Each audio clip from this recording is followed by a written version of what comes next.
ਸਭ ਤੋਂ ਵੱਧ ਜਿਹੜੀ ਮਾਰ ਪੈ ਰਹੀ ਹੈ ਉਹ ਘਰਾਂ ਦੀਆਂ ਪੇਮੈਂਟਸ ਵੱਧ ਗਈਆਂ ਨੇ। ਨਤੀਜੇ ਦੇ ਤੌਰ ਤੇ ਲੋਕਾਂ ਦੇ ਜਿਹੜੇ ਬਜਟ ਨੇ, ਘਰੇਲੂ ਬਜਟ ਨੇ, ਉਹ ਜਿਹੜੇ ਹਿੱਲ ਗਏ ਨੇ। ਔਰ ਉਸ ਤੋਂ ਬਾਅਦ ਹੁਣ 25 ਜਨਵਰੀ ਨੂੰ ਫੇਰ ਇੰਟਰਸਟ ਰੇਟ ਵਧਣ ਦੀ ਸੰਭਾਵਨਾ ਹੈ। ਫਿਰ ਜਿਹੜੀਆਂ ਪਾਰਟੀਆਂ ਨੇ ਉਹਨਾਂ ਨੂੰ ਦੱਸਿਆ ਜਾਂਦਾ ਕਿ ਆਪਣਾ ਮੌਰਗੇਜ ਦਾ ਕੰਟਰੈਕਟ ਹੈ, ਤੁਸੀਂ ਜਿਹੜੀਆਂ ਪੇਮੈਂਟਸ ਨਹੀਂ ਦਿੱਤੀਆਂ ਤੁਹਾਡੇ ਤੇ ਹੁਣ ਲੀਗਲ ਕਾਰਵਾਈ ਹੋ ਸਕਦੀ ਹੈ, ਬੈਂਕ ਤੁਹਾਡਾ ਘਰ ਲੈ ਕੇ ਜਾ ਸਕਦੀ ਹੈ। ਇਹਦੇ ਵਿੱਚ ਦੇਖੋ ਹੁਣ ਚੀਜ਼ਾਂ ਸਾਹਮਣੇ ਆ ਰਹੀਆਂ ਨੇ ਕਿ ਦੋ ਤਰ੍ਹਾਂ ਦੇ ਲੋਕ ਤੱਤੇ ਪਾਣੀ 'ਚ ਨੇ। ਇੱਕ ਉਹ ਨੇ ਜਿਨ੍ਹਾਂ ਨੇ ਮਲਟੀਪਲ ਪ੍ਰੋਪਰਟੀਆਂ ਬਾਈ ਕੀਤੀਆਂ 2020 ਦੇ ਵਿੱਚ, 21 'ਚ ਤੇ 22 ਦੇ ਵਿੱਚ, ਔਰ ਜ਼ਿਆਦਾ ਜਿਹੜਾ ਇਸ ਦੇ ਚੱਕਾ ਪੈ ਰਿਹਾ ਜਿੱਥੇ ਨਵੀਆਂ ਡਿਵੈਲਪਮੈਂਟ ਸੀਗੀਆਂ। ਇਹ ਗੱਲ ਸੱਚੀ ਹੈ ਵੀ ਸਰੀ ਦੇ ਇਲਾਕੇ 'ਚ ਕਲੇਟਨ ਦਾ ਜਿਹੜਾ ਏਰੀਆ ਕਲੋਵਰਡੇਲ ਦੇ ਵਿੱਚ, ਉੱਥੇ ਕਾਫੀ ਜਿਹੜੀਆਂ ਫੋਰਕਲੋਜ਼ਰਸ ਹੋ ਰਹੀਆਂ ਨੇ। The Harjinder Thin Show. ਚਲੰਤ ਮਾਮਲਿਆਂ ਦੇ ਵਿੱਚ ਫਾਈਨੈਂਸ਼ੀਅਲ ਤੰਗੀਆਂ ਤੁਰਸ਼ੀਆਂ ਦੀ ਬਹੁਤ ਗੱਲ ਚੱਲ ਰਹੀ ਹੈ। ਜਿਉਂ ਹੀ ਇੰਟਰਸਟ ਰੇਟ ਵਧੇ ਨੇ ਤਿਉਂ ਤੋਂ ਉਸ ਤੋਂ ਬਾਅਦ ਲੋਕਾਂ ਦੀ ਜਿਹੜੀ ਜ਼ਿੰਦਗੀ ਹੈ ਉਹ ਮੁਸ਼ਕਿਲ ਹੋ ਰਹੀ ਹੈ। ਔਰ ਮਹਿੰਗਾਈ, ਇਨਫਲੇਸ਼ਨ ਤੇ ਫੂਡ ਦੀਆਂ ਜਿਹੜੀਆਂ ਪ੍ਰਾਈਸਿਸ ਨੇ, ਇਸ ਤੋਂ ਬਿਨਾਂ ਹੋਰ ਬਹੁਤ ਸਾਰੀਆਂ ਜਿਹੜੀਆਂ ਤੰਗੀਆਂ ਤੁਰਸ਼ੀਆਂ ਨੇ ਉਹ ਸਾਹਮਣੇ ਆ ਰਹੀਆਂ ਨੇ। ਸਭ ਤੋਂ ਵੱਧ ਜਿਹੜੀ ਮਾਰ ਪੈ ਰਹੀ ਹੈ ਉਹ ਘਰਾਂ ਦੀਆਂ ਪੇਮੈਂਟਸ ਵੱਧ ਗਈਆਂ ਨੇ। ਨਤੀਜੇ ਦੇ ਤੌਰ ਤੇ ਲੋਕਾਂ ਦੇ ਜਿਹੜੇ ਬਜਟ ਨੇ, ਘਰੇਲੂ ਬਜਟ ਨੇ, ਉਹ ਜਿਹੜੇ ਹਿੱਲ ਗਏ ਨੇ। ਸੋ ਫੋਰਕਲੋਜ਼ਰ ਕਿਸ ਤਰੀਕੇ ਨਾਲ ਹੁੰਦੀ ਹੈ? ਫੋਰਕਲੋਜ਼ਰ ਦਾ ਨਾਂ ਤੁਸੀਂ ਸੁਣਿਆ ਹੋਏਗਾ। ਫੋਰਕਲੋਜ਼ਰ ਨੂੰ ਜੇ ਅਸੀਂ ਸਾਦੇ ਸ਼ਬਦਾਂ ਦੇ ਵਿੱਚ ਸਮਝੀਏ ਤਾਂ ਇਹ ਹੈ ਕਿ ਜਦੋਂ ਘਰ ਦੀਆਂ ਕਿਸ਼ਤਾਂ ਨਹੀਂ ਦੇ ਹੁੰਦੀਆਂ ਮੌਰਗੇਜ ਦੀਆਂ, ਤੇ ਬੈਂਕ ਫਿਰ ਚਿੱਠੀ ਭੇਜਦੀ ਹੈ। ਫਿਰ ਜੇ ਤੁਸੀਂ ਫਿਰ ਵੀ ਨਹੀਂ ਦੇ ਸਕਦੇ ਤਾਂ ਫਿਰ ਬੈਂਕ ਉਹਨੂੰ ਸੇਲ 'ਤੇ ਲਾ ਦਿੰਦੀ ਹੈ। ਬੈਂਕ ਉਹ ਘਰ ਤੋਂ ਉੱਥੋਂ ਲੈ ਜਾਂਦੀ ਹੈ ਅਤੇ ਫਿਰ ਉਹ ਉਸ ਨੂੰ ਮਾਰਕੀਟ ਦੇ ਵਿੱਚ ਵੇਚਣ ਦੀ ਕੋਸ਼ਿਸ਼ ਕਰਦੇ ਹਨ। ਫੋਰਕਲੋਜ਼ਰ ਦੀ ਗਿਣਤੀ ਹੁਣ ਲਗਾਤਾਰ ਵਧਣੀ ਸ਼ੁਰੂ ਹੋ ਗਈ ਹੈ। ਕੁਛ ਮਹੀਨੇ ਲੱਗੇ ਨੇ ਔਰ ਉਸ ਤੋਂ ਬਾਅਦ ਹੁਣ 25 ਜਨਵਰੀ ਨੂੰ ਫੇਰ ਇੰਟਰਸਟ ਰੇਟ ਵਧਣ ਦੀ ਸੰਭਾਵਨਾ ਹੈ। ਸੁਣ ਰਹੇ ਹਾਂ, ਕਨਸੂਆਂ ਆ ਰਹੀਆਂ ਨੇ ਕਿ ਹੋ ਸਕਦਾ 1.25% ਫੇਰ ਵੱਧ ਜਾਏ। ਜਦੋਂ ਕੋਈ ਵਿਅਕਤੀ ਆਪਣੇ ਘਰ ਦੀ ਪੇਮੈਂਟ ਨਹੀਂ ਦੇ ਸਕਦਾ, ਫਿਰ ਉਸ ਤੋਂ ਬਾਅਦ ਬੈਂਕ ਜਿਹੜੀ ਹੈ ਉਹ ਆਪਣਾ BC ਦਾ ਫੋਰਕਲੋਜ਼ਰ ਪ੍ਰੋਸੈਸ ਹੈ ਉਹ ਸ਼ੁਰੂ ਕਰਦੀ ਹੈ। ਉਹਦੇ ਵਿੱਚ ਸਭ ਤੋਂ ਪਹਿਲਾਂ ਤਾਂ ਡਿਮਾਂਡ ਲੈਟਰਸ ਹੁੰਦੇ ਨੇ। ਡਿਮਾਂਡ ਲੈਟਰਸ ਹੈ ਕਿ ਬੈਂਕ ਚਿੱਠੀ ਲਿਖਦੀ ਹੈ ਜਿਹੜੇ ਲੋਕ ਵੀ ਟਾਈਟਲ 'ਤੇ ਨੇ ਘਰ ਦੇ, ਕਿ ਤੁਸੀਂ ਪੇਮੈਂਟ ਨਹੀਂ ਦਿੱਤੀ, ਤੁਸੀਂ ਡਿਫਾਲਟਰ ਹੋ, ਇਸ ਕਰਕੇ ਅਸੀਂ ਤੋਂ ਮੰਗ ਕਰਦੇ ਹਾਂ ਕਿ ਇਸ ਨੂੰ ਜਿਹੜੀ ਆ ਪੇਮੈਂਟ ਜਿਹੜੀ ਪਿਛਲੀ ਵੀ ਅਤੇ ਹੋਣ ਵਾਲੀ ਵੀ ਇਹ ਦਿੱਤੀ ਜਾਏ। ਜੇ ਫਿਰ ਵੀ ਪੇਮੈਂਟ ਨਹੀਂ ਦਿੰਦੇ, ਤੁਸੀਂ ਨਹੀਂ ਦੇ ਹੁੰਦੀ, ਫਿਰ ਉਸ ਤੋਂ ਬਾਅਦ ਉਹ ਇੱਕ ਪਟੀਸ਼ਨ ਘੱਲਦੇ ਨੇ, ਇੱਕ ਆਪਣੇ ਵਕੀਲ ਨੂੰ ਕਹਿੰਦੇ ਨੇ, ਬੈਂਕ ਦੇ ਵਕੀਲ ਦੀ ਫਿਰ ਚਿੱਠੀ ਆਉਂਦੀ ਹੈ। ਇਹ ਦੂਜਾ ਸਟੈਪ ਹੋਇਆ ਕਰਦਾ ਹੈ ਔਰ ਇਹਨੂੰ ਫੋਰਕਲੋਜ਼ਰ ਪਟੀਸ਼ਨ ਵੀ ਕਹਿੰਦੇ ਨੇ। ਫਿਰ ਜਿਹੜੀਆਂ ਪਾਰਟੀਆਂ ਨੇ ਉਹਨਾਂ ਨੂੰ ਦੱਸਿਆ ਜਾਂਦਾ ਕਿ ਆਪਣਾ ਮੌਰਗੇਜ ਦਾ ਕੰਟਰੈਕਟ ਹੈ, ਤੁਸੀਂ ਜਿਹੜੀਆਂ ਪੇਮੈਂਟਸ ਨਹੀਂ ਦਿੱਤੀਆਂ ਤੁਹਾਡੇ ਤੇ ਹੁਣ ਲੀਗਲ ਕਾਰਵਾਈ ਹੋ ਸਕਦੀ ਹੈ, ਬੈਂਕ ਤੁਹਾਡਾ ਘਰ ਲੈ ਕੇ ਜਾ ਸਕਦੀ ਹੈ। ਜੇ ਫਿਰ ਵੀ ਤੁਸੀਂ ਨਹੀਂ ਦੇ ਸਕਦੇ ਤਾਂ ਫਿਰ ਉਸ ਤੋਂ ਬਾਅਦ ਆਰਡਰ ਆਫ ਨਿਸੀ ਉਹਨੂੰ ਕਹਿੰਦੇ ਨੇ, ਉਹ ਇਸ਼ੂ ਕੀਤਾ ਜਾਂਦਾ ਹੈ। ਉਸ ਦੇ ਵਿੱਚ ਬੇਸਿਕਲੀ ਇਹ ਹੁੰਦਾ ਕਿ ਇੰਨੀ ਫੁੱਲ ਪੇਮੈਂਟ ਹੈ ਤੁਹਾਡੀ, ਇੰਨਾ ਇੰਟਰਸਟ ਹੈ, ਜੇ ਤੁਸੀਂ ਇੰਨੇ ਸਮੇਂ ਦੇ ਵਿੱਚ ਨਹੀਂ ਦਿੰਦੇ ਤਾਂ ਉਸ ਤੋਂ ਬਾਅਦ ਫਿਰ ਬੈਂਕ ਤੁਹਾਡਾ ਘਰ ਲੈ ਜਾਏਗੀ। ਫਿਰ ਉਸ ਤੋਂ ਬਾਅਦ ਜਦੋਂ ਤੁਸੀਂ ਫਿਰ ਵੀ ਉਹ ਪੇਮੈਂਟ ਨਹੀਂ ਦੇ ਸਕਦੇ, ਫਿਰ ਜੁਡੀਸ਼ੀਅਲ ਸੇਲ ਦਾ ਆਰਡਰ ਹੁੰਦਾ ਹੈ। ਫਿਰ ਮਾਨਯੋਗ ਜੱਜ ਅਦਾਲਤ ਦੇ ਵਿੱਚੋਂ ਆਰਡਰ ਦਿੰਦੇ ਨੇ ਕਿ ਇਸ ਘਰ ਨੂੰ ਸੇਲ 'ਤੇ ਲਾ ਦਿੱਤਾ ਜਾਏ ਤਾਂ ਕਿ ਬੈਂਕ ਦੇ ਪੈਸੇ ਬੈਂਕ ਨੂੰ ਮਿਲ ਜਾਣ। ਇਹਨੂੰ ਫੋਰਕਲੋਜ਼ਰ ਪ੍ਰੋਸੈਸ ਕਹਿੰਦੇ ਨੇ। ਹੁਣ ਰੀਸੈਂਟਲੀ ਫੋਰਕਲੋਜ਼ਰ ਪ੍ਰੋਸੈਸ ਦੇ ਵਿੱਚ ਜਿਹੜੇ ਵੀ ਜਿਸ ਤਰ੍ਹਾਂ ਮਿਸਟਰ ਕਲਸੀ ਅਤੇ ਹੋਰ ਕਈ ਪ੍ਰੋਫੈਸ਼ਨਲ ਲੋਕ ਨੇ, ਉਹਨਾਂ ਨੇ ਹਰਪ੍ਰੀਤ ਸਿੰਘ ਹੋਰਾਂ ਦੇ ਸ਼ੋਅ ਦੇ ਵਿੱਚ ਇਹ ਵੀ ਦੱਸਿਆ ਕਿ ਲਗਾਤਾਰ ਫੋਰਕਲੋਜ਼ਰਸ ਵੱਧ ਰਹੀਆਂ ਨੇ। ਸਾਡੇ ਸ਼ੋਅ ਦੇ ਕੰਟਰੀਬਿਊਟਰ ਨੇ ਪ੍ਰਿਤਪਾਲ ਸੇਖੋਂ ਜੀ, ਔਰ ਉਹਨਾਂ ਨੇ ਇੱਕ ਖਾਸ ਪ੍ਰੋਜੈਕਟ ਦੇ ਤੌਰ 'ਤੇ ਰਿਸਰਚ ਕੀਤੀ। ਵੱਖ-ਵੱਖ ਬੈਂਕਾਂ ਦੇ ਵਿੱਚ ਜਾ ਕੇ ਵੱਖ-ਵੱਖ ਜਿਹੜੇ ਫਾਈਨੈਂਸ਼ੀਅਲ ਐਡਵਾਈਜ਼ਰਸ ਨੇ ਉਹਨਾਂ ਨਾਲ ਗੱਲਬਾਤ ਕੀਤੀ ਹੈ ਕਿ ਫੋਰਕਲੋਜ਼ਰਸ ਕਿਹੜੀਆਂ-ਕਿਹੜੀਆਂ ਬੈਂਕਾਂ 'ਚ ਜ਼ਿਆਦਾ ਹੋ ਰਹੀਆਂ, ਕਿਹੜੇ-ਕਿਹੜੇ ਇਲਾਕਿਆਂ 'ਚ ਜ਼ਿਆਦਾ ਹੋ ਰਹੀਆਂ। ਹੁਣ ਇੱਕ ਲੀਗਲ ਜਿਹੜੀ ਕੁਣਤਰ ਜਿਹੜੀ ਲੱਭ ਲਈ ਹੈ ਕੁਛ ਲੋਕਾਂ ਨੇ ਕਿ ਜੇ ਪਤੀ ਪਤਨੀ ਤਲਾਕ ਲਈ ਅਪਲਾਈ ਕਰ ਦੇਣ ਤਾਂ ਫਿਰ ਕੀ ਹੁੰਦਾ ਹੈ।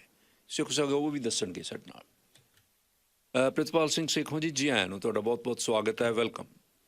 ਸਤਿ ਸ਼੍ਰੀ ਅਕਾਲ ਸਿੰਘ ਸਾਹਿਬ ਤੇ ਸਤਿ ਸ਼੍ਰੀ ਅਕਾਲ ਤੁਹਾਡੇ ਲਿਸਨਰਸ ਨੂੰ। ਫੋਰਕਲੋਜ਼ਰਸ ਦੇ ਵਿੱਚ ਲਗਾਤਾਰ ਵਾਧਾ ਹੋ ਰਿਹਾ ਹੈ। ਤੁਹਾਡੀ ਜਿਹੜੀ ਰਿਸਰਚ ਬੈਂਕ ਟੂ ਬੈਂਕ ਜਾਣਾ ਤੇ ਐਡਵਾਈਜ਼ਰਸ ਨਾਲ ਮੀਟਿੰਗਸ ਨੇ, ਉਹਨਾਂ ਚੋਂ ਕੀ ਪਤਾ ਲੱਗਿਆ? ਥਿੰਨ ਸਾਹਿਬ, ਪਹਿਲਾਂ ਤਾਂ ਦੇਖੋ ਮੈਂ ਅਰਦਾਸ ਕਰਦਾ ਕਿ ਫੋਰਕਲੋਜ਼ਰ ਕਿਸੇ ਦੇ ਵੀ ਨਾ ਹੋਵੇ, ਕਿਉਂਕਿ ਇਹ ਜਿਹੜਾ ਲਫ਼ਜ਼ ਹੈ ਸਮਝ ਲਓ ਪਰਿਵਾਰ ਨੂੰ ਪੂਰੀ ਤਰ੍ਹਾਂ ਤੋੜ ਕੇ ਰੱਖ ਦਿੰਦਾ ਹੈ, ਇਨਸਾਨ ਨੂੰ ਪੂਰੀ ਤਰ੍ਹਾਂ ਤੋੜ ਕੇ ਰੱਖ ਦਿੰਦਾ ਹੈ। ਔਰ ਆਉਣ ਵਾਲਾ ਭਵਿੱਖ ਮਤਲਬ ਕਿ ਸਮਝ ਲਓ ਕਿ 6-7 ਸਾਲ ਵਿਅਕਤੀ ਮੁੜ ਕੇ ਉਹ ਵਾਪਸ ਟਰੈਕ ਤੇ ਨਹੀਂ ਆ ਪਾਉਂਦਾ ਹੈਗਾ। ਇੱਕ ਮਤਲਬ ਕਿ ਇਸ ਦੀ ਮੰਦਭਾਗੀ ਹੈ। ਦੂਜੇ ਪਾਸੇ ਜੇ ਅਸੀਂ ਸਟੇਟ 'ਚ ਦੇਖਦੇ ਹਾਂ ਤਾਂ ਉੱਥੇ 3 ਸਾਲ 'ਚ ਬੰਦਾ ਟਰੈਕ 'ਚ ਵਾਪਸ ਆ ਜਾਂਦਾ ਹੈਗਾ। ਤੇ ਇਸ ਵੇਲੇ ਜਿਹੜੀ ਸਥਿਤੀ ਬਣਦੀ ਜਾ ਰਹੀ ਹੈ ਨਾ ਜੀ, ਉਹ ਬੜੀ ਚਿੰਤਾਜਨਕ ਹੈ, ਕਿਉਂਕਿ ਸਾਡੇ ਜਿਹੜੇ ਵੇਰੀਏਬਲ ਇੰਟਰਸਟ ਰੇਟ ਦੇ ਸੀ, ਕਿਉਂਕਿ ਬੈਂਕ ਆਫ ਕੈਨੇਡਾ ਦੇ ਗਵਰਨਰ 2020 ਦੇ ਉਹਨਾਂ ਦੇ ਬਿਆਨ ਸੁਣੋ, ਉਹ ਕਹਿੰਦੇ ਸੀ ਵੀ ਬਿਜ਼ਨਸ ਜਿੰਨੇ ਵਧਾ ਸਕਦੇ ਵਧਾਓ, ਕੋਈ ਵੀ ਇਨਵੈਸਟਮੈਂਟ ਕਰਨੀ ਚਾਹੁੰਦੇ ਹੋ ਕਰੋ। ਤੇ ਉਹਨਾਂ ਨੇ ਲੋ ਇੰਟਰਸਟ ਇੰਨਾ ਥੱਲੇ ਕੀਤਾ ਹੋਇਆ ਸੀਗਾ ਕਿ ਸਾਡੇ ਲੋਕਾਂ ਨੂੰ ਸਮਝ ਨਹੀਂ ਆਈ। ਹੁਣ ਬੈਂਕ ਆਫ ਜਿਹੜੀ ਰਾਇਲ ਬੈਂਕ, TD ਬੈਂਕ ਵਗੈਰਾ ਚਾਰਟਰ ਬੈਂਕਸ ਨੇ, ਇਹਨਾਂ ਦੇ ਐਡਵਾਈਜ਼ਰ ਨਾਲ ਜਦ ਤੁਸੀਂ ਗੱਲਬਾਤ ਕੀਤੀ, ਕੀ ਦੱਸਦੇ ਨੇ ਉਹ ਕੌਨਫੀਡੈਂਸ਼ਲੀ ਬਿਨਾਂ ਕਿਸੇ ਦਾ ਨਾਂ ਲਏ ਤੋਂ? ਉਹਦੇ ਵਿੱਚ ਦੇਖੋ ਹੁਣ ਚੀਜ਼ਾਂ ਸਾਹਮਣੇ ਆ ਰਹੀਆਂ ਨੇ ਕਿ 2 ਤਰ੍ਹਾਂ ਦੇ ਲੋਕ ਤੱਤੇ ਪਾਣੀ 'ਚ ਨੇ। ਇੱਕ ਉਹ ਨੇ ਜਿਨ੍ਹਾਂ ਨੇ ਮਲਟੀਪਲ ਪ੍ਰਾਪਰਟੀਆਂ ਬਾਈ ਕੀਤੀਆਂ 2020 ਦੇ ਵਿੱਚ, 21 'ਚ ਤੇ 22 ਦੇ ਵਿੱਚ। ਔਰ ਜ਼ਿਆਦਾ ਜਿਹੜਾ ਇਸ ਵੇਲੇ ਝਟਕਾ ਪੈ ਰਿਹਾ ਜਿੱਥੇ ਨਵੀਆਂ ਡਿਵੈਲਪਮੈਂਟ ਸੀਗੀਆਂ, ਕਿਉਂਕਿ ਉੱਥੇ ਲੋਕਾਂ ਨੇ ਮਹਿੰਗੇ ਭਾਅ ਤੇ ਲੋਟ ਲਿੱਤੇ, ਮਹਿੰਗੇ ਭਾਅ ਤੇ ਕੰਸਟਰਕਸ਼ਨਾਂ ਕੀਤੀਆਂ। ਉਹਨਾਂ ਦੀਆਂ ਮੌਰਗੇਜ਼ਾਂ 1.5 ਮਿਲੀਅਨ 2 ਮਿਲੀਅਨ ਦੀਆਂ ਮੌਰਗੇਜ਼ਾਂ ਨੇ, ਜਿਹੜੀਆਂ ਕਿ ਅਫੋਰਡ ਕਰਨੀਆਂ ਬਹੁਤ ਔਖੀਆਂ ਹੋ ਗਈਆਂ। ਕਿਉਂਕਿ ਮੈਂ ਤੁਹਾਨੂੰ ਇੱਕ ਐਗਜ਼ਾਮਪਲ ਦਿੰਦਾ, 500,000 ਦੀ ਮੌਰਗੇਜ ਤੇ ਮਤਲਬ ਕਿ ਇੰਟਰਸਟ ਰੇਟ ਵਧਣ ਤੋਂ ਪਹਿਲਾਂ ਅਪ੍ਰੈਲ ਦੇ ਵਿੱਚ $634.21 ਉਹਦਾ ਵਿਆਜ ਜਾਂਦਾ ਸੀਗਾ ਜੀ, $634 ਦੇ ਕਰੀਬ, ਤੇ $1253 ਪ੍ਰਿੰਸੀਪਲ ਕਰਨੀ ਜਾਂਦਾ ਸੀਗਾ, ਔਰ $1887 ਦੀ ਕਿਸ਼ਤ ਸੀਗੀ, ਜਿਹੜੀ ਕਿ ਇਸ ਵੇਲੇ ਜੇ ਉਹ ਐਡਜਸਟੇਬਲ ਹੈ ਤਾਂ ਉਹ ਵੱਧ ਕੇ ਤਕਰੀਬਨ 4,4200 ਹੋ ਚੁੱਕੀ ਹੈ ਜੀ। ਔਰ ਜੇ ਉਹ ਫਿਕਸ ਹੈ ਤਾਂ ਅੱਜ ਦੀ ਤਰੀਕ 'ਚ ਉਹਨੂੰ $2,445.99 ਟੈਕਸ ਦੇਣਾ ਪੈ ਰਿਹਾ, ਔਰ ਟ੍ਰਿਗਰ ਪੁਆਇੰਟ ਕ੍ਰਾਸ ਕਰ ਚੁੱਕਿਆ, ਬੈਲੂਨ ਬਣ ਰਿਹਾ। ਲੋਕਾਂ ਨੂੰ ਅਜੇ ਬੈਲੂਨ ਬਾਰੇ ਨਹੀਂ ਪਤਾ ਹੈਗਾ। ਜਿਨ੍ਹਾਂ ਦੀਆਂ ਵੇਰੀਏਬਲ ਫਿਕਸ ਸੀਗੀਆਂ, ਜੇ ਉਹ ਪ੍ਰਿੰਸੀਪਲ ਕਰਨੀ ਅਮਾਊਂਟ ਨਹੀਂ ਪਾਉਂਦੇ, ਉਹਨਾਂ ਨੂੰ ਰੀਨਿਊਅਲ ਵੇਲੇ ਇੱਕ ਲਮਸਮ ਅਮਾਊਂਟ ਦੇਣੀ ਪੈਣੀ, ਜਿਹੜੀ ਬਹੁਤ ਵੱਡੀ ਹੋਏਗੀ। ਉਹ ਵੀ ਇੱਕ ਬਹੁਤ ਵੱਡਾ ਚੈਲੰਜ ਹੈਗਾ। ਇਹ ਗੱਲ ਸੱਚੀ ਹੈ ਵੀ ਸਰੀ ਦੇ ਇਲਾਕੇ 'ਚ ਕਲੇਟਨ ਦਾ ਜਿਹੜਾ ਏਰੀਆ ਕਲੋਵਰਡੇਲ ਦੇ ਵਿੱਚ, ਉੱਥੇ ਕਾਫੀ ਜਿਹੜੀਆਂ ਡਿਸਕਲੋਜ਼ ਆਪਣੇ ਫੋਰਕਲੋਜ਼ਰਸ ਹੋ ਰਹੀਆਂ ਨੇ। ਹਾਂਜੀ, ਫੋਰਕਲੋਜ਼ਰ ਹੋ ਰਹੀਆਂ ਜੀ। ਤੁਸੀਂ ਦੇਖਦੇ ਹੋ ਕਿ ਹੁਣ ਆਪਣੀ MLS ਤੇ ਵੀ ਲਿਸਟਿੰਗਾਂ ਬਹੁਤ ਆ ਗਈਆਂ ਨੇ, ਜਿਨ੍ਹਾਂ ਦੇ ਵਿੱਚ ਕਲੀਅਰ ਕੱਟ ਲਿਖਿਆ ਹੋਇਆ ਹੈ ਕੋਰਟ ਆਰਡਰ। ਕਈਆਂ ਦੀ ਕੋਰਟ ਡੇਟ ਸੈੱਟ ਹੋ ਚੁੱਕੀ ਹੈ, ਉਸ ਪ੍ਰਾਪਰਟੀ ਦੇ ਕੋਈ ਨਾ ਕੋਈ ਆਫਰ ਆ ਗਈ ਹੈ, ਔਰ ਕੋਰਟ ਸੈੱਟ ਵੀ ਇਸ ਸਟੇਜ ਤੱਕ ਵੀ ਕੋਈ ਪ੍ਰਾਪਰਟੀਆਂ ਪਹੁੰਚ ਚੁੱਕੀਆਂ ਨੇ, ਬਹੁਤ ਸਾਰੀਆਂ, ਸੈਂਕੜਿਆਂ ਦੀ ਗਿਣਤੀ ਦੇ ਵਿੱਚ, ਜਿਨ੍ਹਾਂ ਦੀ ਕੋਰਟ ਡੇਟ ਵੀ ਸੈੱਟ ਹੋ ਚੁੱਕੀਆਂ ਨੇ।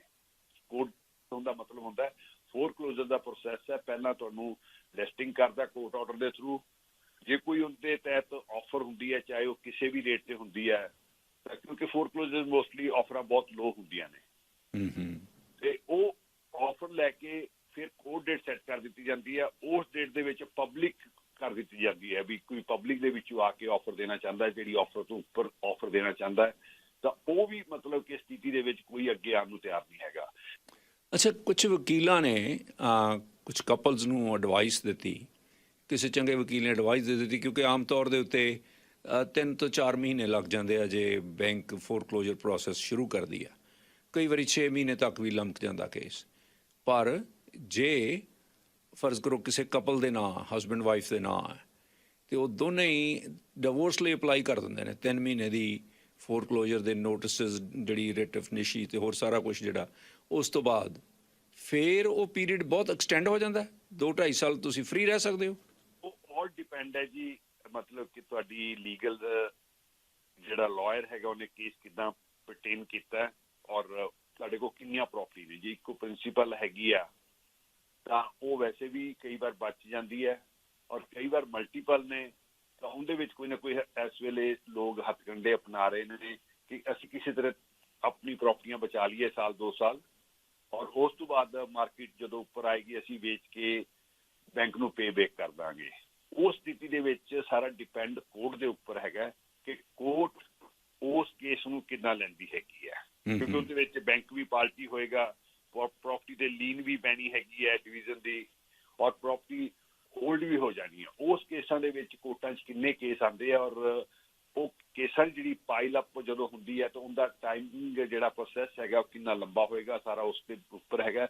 ਇਹ ਜਿਹੀਆਂ ਵੀ ਮਤਲਬ ਕਿ ਚੀਜ਼ਾਂ ਮੈਨੂੰ ਦੇਖਣ ਨੂੰ ਮਿਲ ਰਹੀਆਂ ਕਿ ਲੋਕ ਇਹ ਜਿਹੇ ਹੱਥ ਕੰਡੇ ਵਰਤ ਕੇ ਕਿਸੇ ਤਰੀਕੇ ਆਪਣੀ ਪ੍ਰਾਪਰਟੀ ਬਚਾਉਣਾ ਚਾਹੁੰਦੇ ਆ, ਤਾਂ ਜੋ ਮਤਲਬ ਕਿ ਸਾਲ ਡੇਢ, ਕਿਉਂਕਿ ਲੋਕਾਂ ਦਾ ਮੰਨਣਾ ਕਿ ਇਹ ਵਿਆਜ ਜ਼ਿਆਦਾ ਦੇਰ ਨਹੀਂ ਉੱਪਰ ਰਹਿਣਗੇ, ਔਰ ਜਦੋਂ ਵਿਆਜ ਥੱਲੇ ਆਣੇ ਸ਼ੁਰੂ ਹੋਏ ਤਾਂ ਪ੍ਰਾਪਰਟੀਆਂ ਉੱਪਰ ਜਾਣੀ ਸ਼ੁਰੂ ਹੋ ਜਾਣਗੀਆਂ। ਪਰ ਇਹ ਮੈਂ ਇੱਕ ਗੱਲ ਦੱਸਣਾ ਚਾਹੁੰਦਾ, 2023 ਤੇ 24 ਦੇ ਵਿੱਚ ਤੱਕ ਵਿਆਜ ਥੱਲੇ ਨਹੀਂ ਆਉਣ ਲੱਗੇ, ਕਿਉਂਕਿ ਬੈਂਕ ਆਫ ਕੈਨੇਡਾ ਦਾ ਮੰਨਣਾ ਸੀ ਕਿ ਲੋਕ 16 ਮਹੀਨੇ ਤੱਕ ਮਹਿੰਗਾਈ ਦੀ ਮਾਰ ਚੱਲ ਸਕਦੇ ਨੇ, ਇੰਟਰਸਟ ਰੇਟ ਦਾ ਵਾਧਾ ਚੱਲ ਸਕਦੇ ਨੇ, ਪਰ ਵਾਧਾ ਸਟ੍ਰੈਸ ਜਿਹੜਾ ਇਹਨਾਂ ਨੇ ਕੀਤਾ ਸੀਗਾ 5.25% ਤੱਕ ਵੀ ਲੋਕ ਸਟ੍ਰੈਸ ਲੈ ਸਕਦੇ ਕਿ ਨਹੀਂ ਲੈ ਸਕਦੇ, ਹੁਣ ਤਾਂ 6.5 ਤੱਕ ਪਹੁੰਚ ਗਿਆ ਜੀ।